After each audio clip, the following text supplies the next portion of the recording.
तर आपण गांजावर कारवाई केलेली आहे. नेमकं किती क्वांटिटीमध्ये गांजा आपण जप्त केलेला आहे आणि एकूणच हा गांजा कुठून आणण्यात आला होता आणि त्याविषयी अजून काय पुढील माहिती द्या. पुणे नाशिक महामार्गावर चाकणजवळ टेम्पोतून जवळपास 264 किलो गांजा जप्त करण्यात आलेला आहे आणि 2 इसमांना ताब्यात घेण्यात आलेला आहे आणि हा 1,32,00,000 माल आहे. पिंपरी चिंचवड आयुक्तालयामध्ये सगळ्यात मोठी गांजा पकडण्याची कारवाई आहे.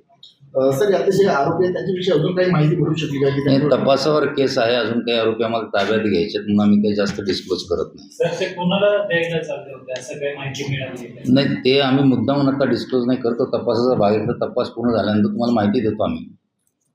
कारण की खूप मोठ्या प्रमाणात आहे. मान्य आहे, पण पुढचे लीड्स कसं आहे, अजून तपास आता सुरू आहे. बाकी आरोपी ताब्यात घेतले पूर्ण कळाल्यानंतर तुम्हाला आम्ही व्यवस्थित कल्पना देऊ त्याची.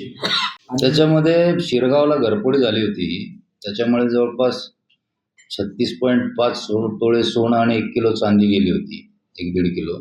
तर त्याच्यामध्ये 5 आरोपी ताब्यात घेण्यात आलेले आहेत आणि त्याच्यामध्ये रिकव्हरी जी आहे ते 35.6 तोळे सोनं जप्त करण्यात आलेलं आहे. त्याची किंमत जवळपास 25,32,000 आहे. जी आमच्या आता 1 तोळा सोनं शिल्लक आहे आणि चांदी शिल्लक आहे. त्याच्यामधला एक आरोपी आम्हाला पाहिजे, तो ताब्यात आला की 100% रिकव्हरी. सर यात 5 आरोपी आहेत का ऑफेंडर म्हणजे हॅबिच्युअल ऑफेंडर नाही, याच्यामध्ये काही एका आरोपीवर फक्त दारूचे गुन्हे आहेत, बाकी नाही गुन्हे. सर हे राठोड वगैरे कुठलं म्हणजे हे तिथलेच राहणारे आहेत, जवळपास 1-1.5 किलोमीटरवर राहतात, मावळमधलेच राहणार आहेत. नातेवाईक एकमेकांचे नातेवाईक पण आहेत ते.